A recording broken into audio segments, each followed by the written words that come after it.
My husband gave me two choices in front of everyone we knew. Beg me to stay married to you or get out. He expected tears. He expected excuses. He expected me to fight for a life he had spent years making me feel grateful for. Instead, I stood up, walked upstairs, grabbed two suitcases, and left. What he didn't know was that I had spent the last 4 years preparing for that exact moment. And before he realized what was happening, the first domino had already fallen. Stick with me, because what happened next destroyed everything he thought he owned. My name is Bryn Holloway. I was 38 years old, and to everyone around me, I looked completely dependent on my husband. My husband, Cade Mercer, loved reminding people that he paid for everything. At family gatherings, business events, and dinner parties, he always found a way to make the same joke. Bryn wouldn't last a week without me. People laughed. I laughed too. That was exactly what I wanted them to see. The truth was very different. Every morning at 3 o'clock, while Cade slept peacefully beside me, I sat in a spare bedroom with my laptop open. For years, I quietly built a consulting business. 1 client became 3. 3 became 10. Slowly, carefully, and silently, I created a life that didn't depend on Cade at all. Whenever he mocked my little projects, I smiled and stayed quiet. The less interested he was, the easier it became to keep my plans hidden. Then came the dinner party that changed everything. Cade invited friends, coworkers, and several business associates to our home. The evening started normally. Food was served. Drinks flowed. Conversations filled the room. Then Cade drank too much. Halfway through the night, he decided to turn me into the evening's entertainment. He pointed at me and laughed. If I ever left Bryn, she'd be back begging by next week. Several people chuckled. Then he looked directly at me. Right, sweetheart? For the first time, I didn't smile. The laughter faded. The room became quiet. Cade noticed immediately. He leaned back in his chair and smirked. What's wrong? I said nothing. Then he delivered the sentence that changed both our lives forever. If you're unhappy, there's the door. The challenge hung in the air. Everyone watched me. I slowly stood up. Without saying a single word, I walked upstairs. Nobody followed. 20 minutes later, I returned carrying 2 suitcases. The smile vanished from Cade's face. I placed a thick envelope on the dining table. Divorce papers. Then I turned around and walked out the front door. Behind me, nervous laughter filled the silence. Nobody understood that the first domino had just fallen. Neither did Cade. Not yet. When I left our house that night, I didn't drive around looking for a place to stay. I already had one. 20 minutes after walking out the front door, I parked outside a luxury apartment building across town. The lease had been signed 8 months earlier. Everything inside was ready. Furniture, kitchen supplies, Clothes. even a fully equipped office. As I unlocked the door, I felt something I hadn't felt in years. Peace. I set my suitcases down and looked around. This wasn't an impulsive decision. This was the final step of a plan I had carefully built over 4 years.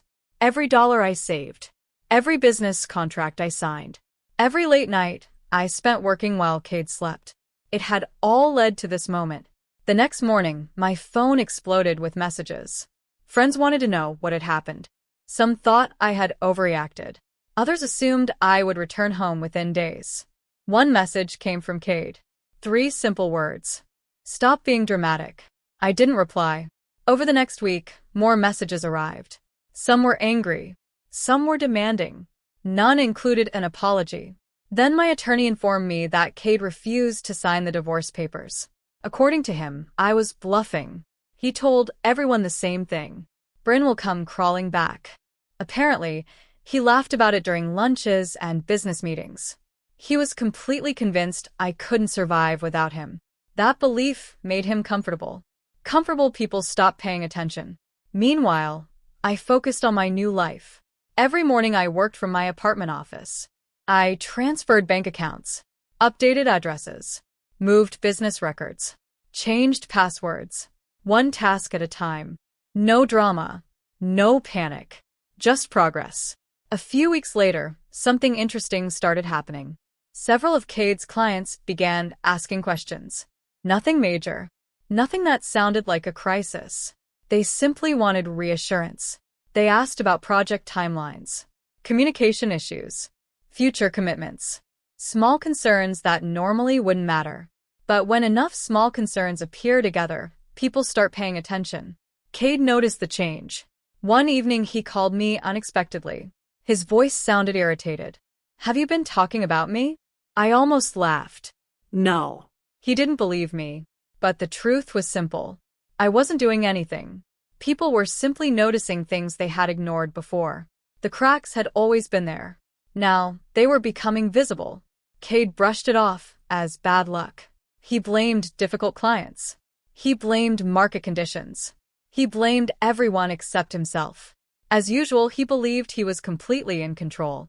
Sitting in my apartment that night, I looked out across the city lights and smiled.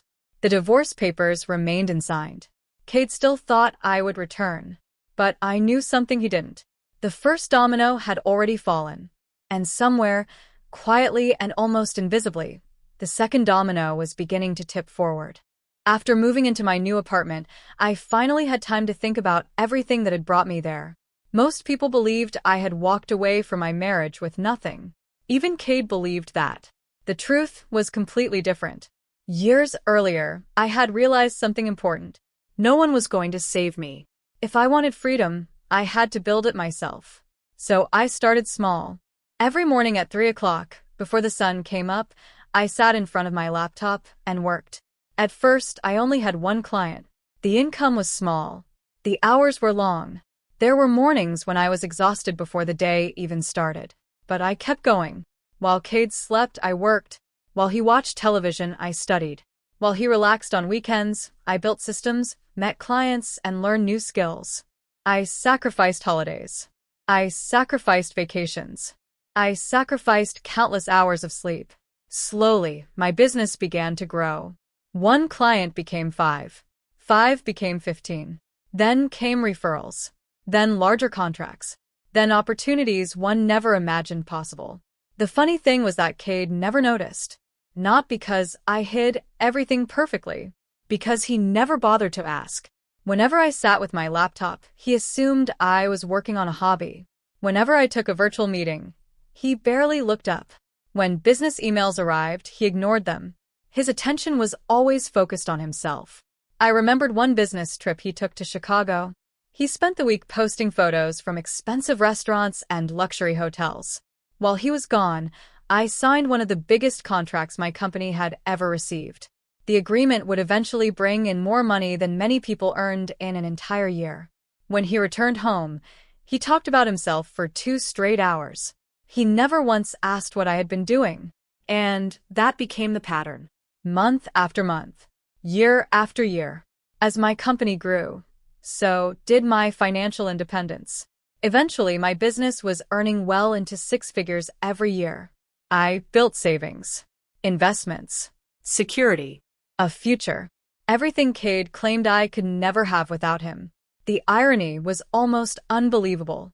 The man who constantly told everyone I depended on him had absolutely no idea that I had already built a life without him. His arrogance blinded him. He saw what he wanted to see. A quiet wife, a dependent woman, someone who needed him. But he was wrong. I was never trapped. I was never helpless. I was never waiting for permission. I was simply waiting for the right moment.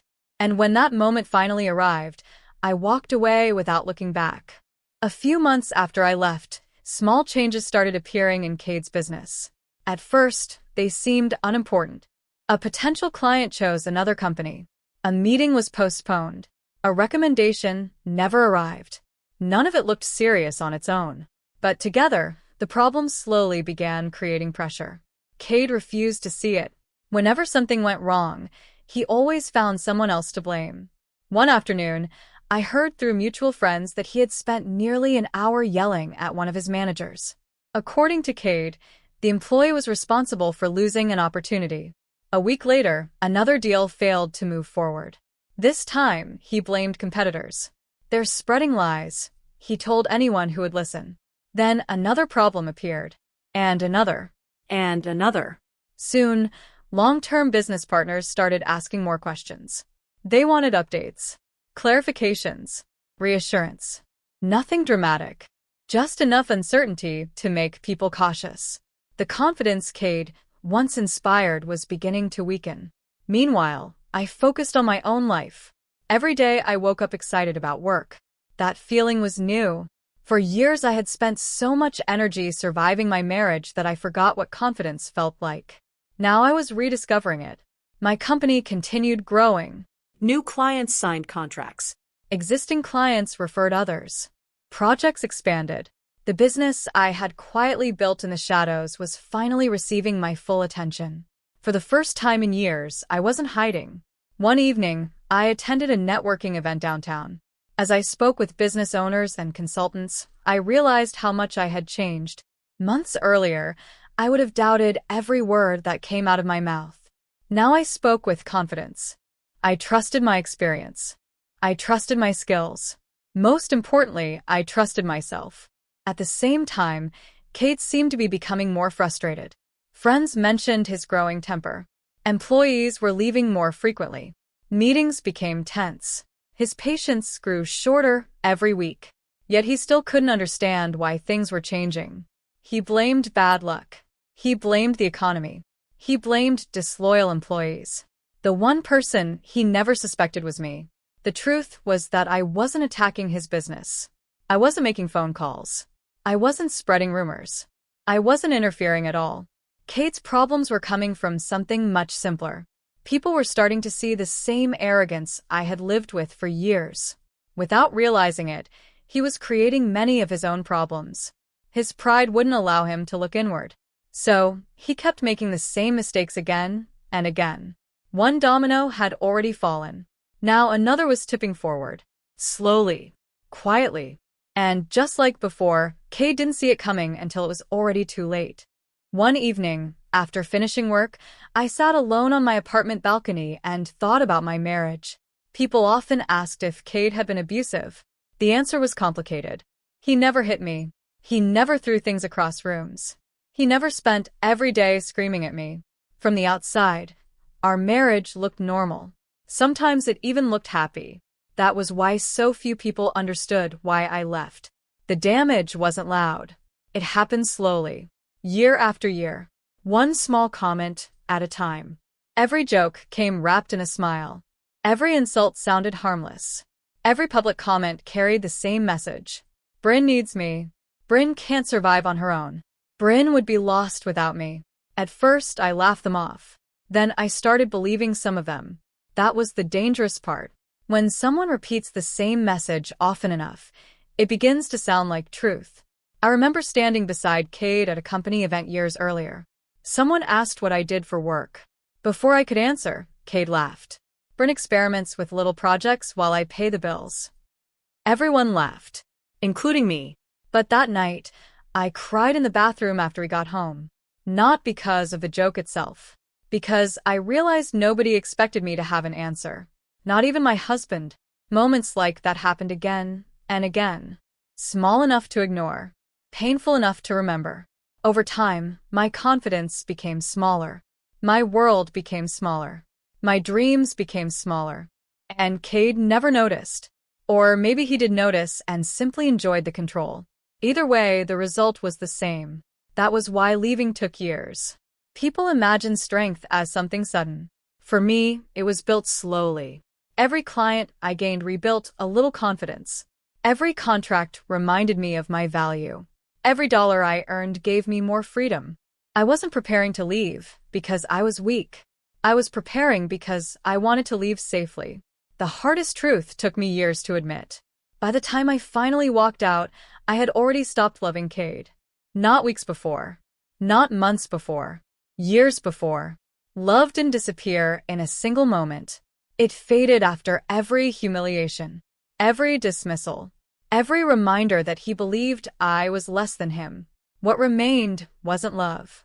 It was habit. Responsibility. Fear. And once those things disappeared, there was nothing left to save. That was the truth Cade never understood. The marriage didn't end the night I placed divorce papers on the table. It ended long before that. I simply stayed until I was ready to leave. And when I finally walked away, I wasn't losing the man I loved. I was leaving behind the man who had slowly convinced himself that I needed him more than I needed myself. Months passed after I left.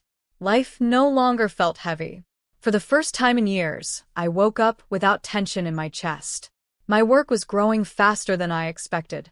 New clients came in regularly. My days were full, but peaceful. I was no longer surviving. I was building. Cade, on the other hand, was not doing well.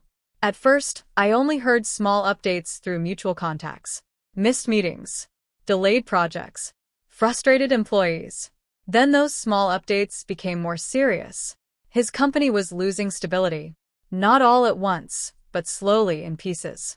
The confidence he once carried so easily was starting to crack. Still, he refused to believe there was a real problem. Then one morning, everything changed. A major contract disappeared. Not delayed. Not negotiated. Lost completely. It was one of his biggest clients. The financial impact was immediate and serious. For the first time, Cade couldn't laugh it off. People said he shut himself in his office for hours. No jokes. No confidence. Just silence. That same day, my phone rang. I saw his name on the screen. I almost didn't answer, but I did. His voice sounded different. Lower. Uncertain. Bryn, we need to talk. There was no anger this time. No arrogance. Just something I had never heard from him before. Concern. I stayed calm. What do you want, Cade? He hesitated. For a moment, I could hear nothing on the line. Then he spoke again. It's getting bad. I don't understand what's happening. I sat down at my desk. I didn't rush to respond. I wasn't surprised. I thought maybe you might know something, he added.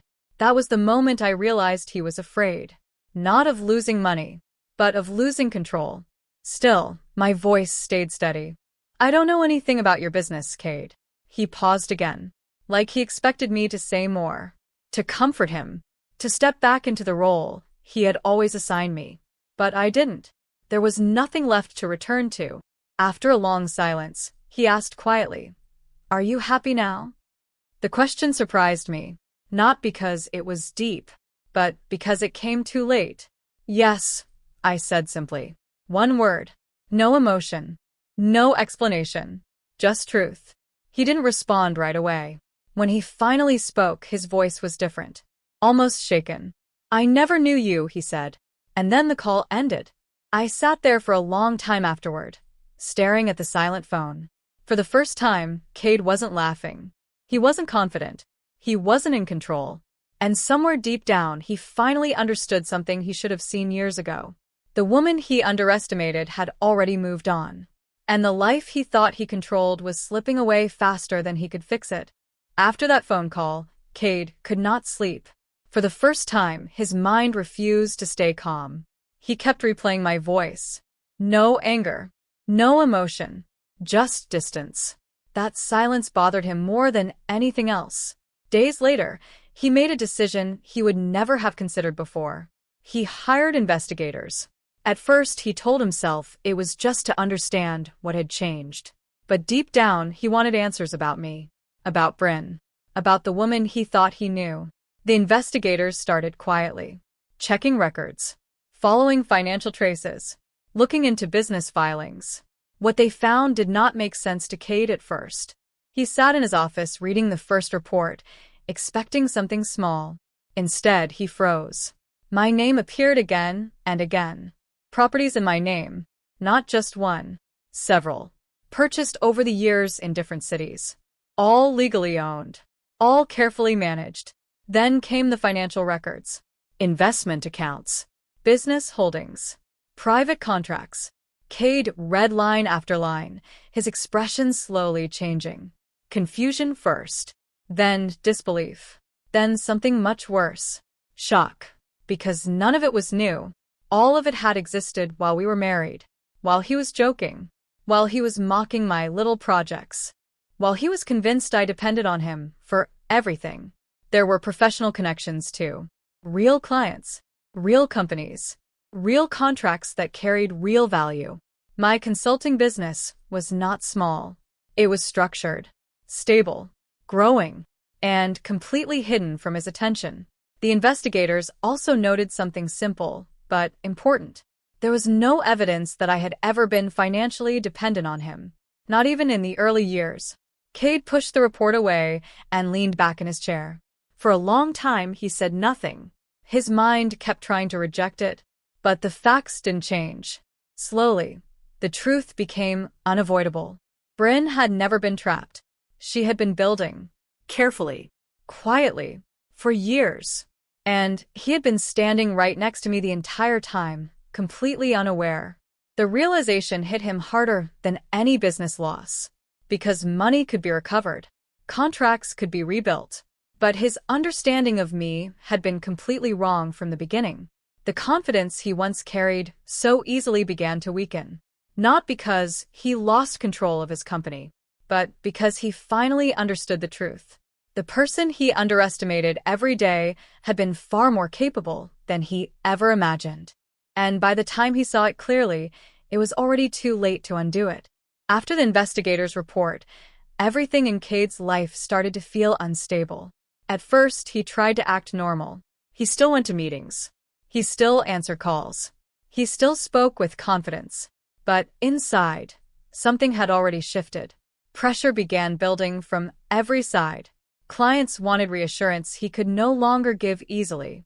Projects started slowing down. Deadlines were missed. And for the first time, people around him began to notice. Employees who once admired him started leaving quietly. One resignation became two. Two became five. Soon, entire teams were losing their structure. Cade tried to stop it. He offered raises. He promised promotions. He even called late-night meetings to convince people to stay. But something had changed. People no longer trusted his words the way they used to. At the same time, his business partners began to pull back. They asked more questions than before. They wanted written confirmations. They avoided long-term commitments. Every conversation felt heavier. Every decision felt uncertain. Cade hated it. And that hate slowly turned into anger. He started blaming everyone around him. Employees were incompetent. Partners were ungrateful. Competitors were playing dirty. But none of it fixed the problem. In fact, things only got worse. His temper grew shorter each day. Small mistakes made him explode. Simple discussions turned into arguments. People began avoiding him. The man who once inspired confidence was now creating fear in his own office. What Cade refused to see was the simplest truth. Nothing outside had changed as much as he thought. The biggest change was inside him. His ego. His need to be right. His refusal to accept that he might have been wrong about Bryn, about his marriage, and about his control over everything. That mindset began shaping every decision he made. Instead of fixing problems carefully, he rushed into solutions. Instead of listening, he overruled advice. Instead of rebuilding trust, he pushed people further away. Each choice created a new problem. Each problem created more pressure. And the pressure kept building without pause. The empire he had always been proud of was no longer stable. It was shaking from within. And Cade still believed he could control it. But control was already slipping from his hands. Meanwhile, Bryn stayed far from the chaos. She didn't interfere. She didn't contact anyone. She didn't need to. Because the truth was simple. Cade was destroying his own world. Not because someone was attacking him, but because he could not see his own mistakes. And with every decision he made in anger, the collapse moved faster. The domino chain was no longer slow. It was racing forward now. And nothing Cade did could stop what was already in motion. The divorce process moved forward slowly, but surely. Paperwork was exchanged. Lawyers spoke. Details were reviewed. There was no more delay left. It was reaching the end. And for the first time, Cade felt something he had never expected to feel in his life. Loss. Not just of money. Not just of status. But of Bryn. That realization changed him. Suddenly, he began trying to reach me again. At first, it was small attempts, messages, missed calls, short emails. Then it became more direct. He asked to meet. I refused. He didn't stop. Eventually, he showed up through legal channels, requesting a final conversation. I agreed, but only through my lawyer present. When we finally sat across from each other, I barely recognized him. The confidence he once carried was gone. His voice was lower now. Less certain. He started speaking quickly, almost nervously. I made mistakes, he said. I know that now. He tried to explain himself. He said he was under pressure. He said he didn't understand what he had back then. Then he made promises. Things would be different. He would change. He would respect me. He even suggested compromises, as if we could rebuild something that had already been destroyed. But I listened without interruption, because I had heard versions of this before. Not in words, in actions. Every insult he made in front of others. Every joke at my expense. Every time he dismissed me like I didn't matter. Those were the real truths. Not this moment. When he finished speaking, he looked at me with hope. Waiting. Expecting something. Forgiveness. A pause. A sign. But I gave him nothing. Because I had already made peace with everything long ago. I remembered every moment clearly. Every humiliation. Every time I was made to feel small. Every warning I ignored because I thought things might change. So I spoke calmly. I don't need promises, Cade. I needed respect. The room went quiet. He blinked, like he didn't expect those words. For the first time, he had nothing to say. No joke. No excuse. No confidence left to hide behind. The reality finally hit him. I wasn't coming back. Not because I was angry, but because I was finished. And in that moment, something inside him collapsed completely. The final domino fell. Not loudly. Not dramatically. Just quietly. Like everything else he had failed to notice until it was too late. 1 year later, my life looked nothing like before. The apartment I once moved into as an escape had become my real home. My business was no longer just growing quietly in the background. It was thriving openly now. New clients came in every month. Larger contracts followed. My team expanded. I no longer worked in silence or fear. I worked with purpose. More importantly, something inside me had changed completely. My confidence had returned. Not the fake confidence I once showed around Cade, but something real. Something steady. I no longer measured my value through someone else's approval. I no longer second-guessed my decisions. I no longer shrank myself to make others comfortable. For the first time in years, I was fully myself. Cade's life, however, had taken a very different path. I didn't follow it closely, but news still reached me sometimes through mutual connections. His business was no longer stable. His reputation had suffered. The confidence he once carried like armor was gone. People said he had changed. But not in the way he expected. The man who once stood in front of others and said I would come crawling back was now the same man hoping he had treated me differently. The irony was not lost on me. But I didn't feel anger anymore. Only distance. Peaceful distance. One evening, I sat by my window and thought about everything that had happened. The humiliation, the silence, the planning, the leaving, and everything that came after. I finally understood something clearly. Silence is never empty. It is never weakness. It is never nothing. Silence can be preparation. It can be patience. It can be strategy. And sometimes, it is the calm before a complete change in life. I realized that Cade never saw me leaving long before I actually walked out. Not because I was invisible, but because he assumed I would always stay. That assumption cost him everything. The night he told me to beg or leave, he thought he was in control. He thought he held all the power in his hands. But in reality, he had already started something he could never stop. He pushed the first domino without realizing it. And once it fell, everything else followed.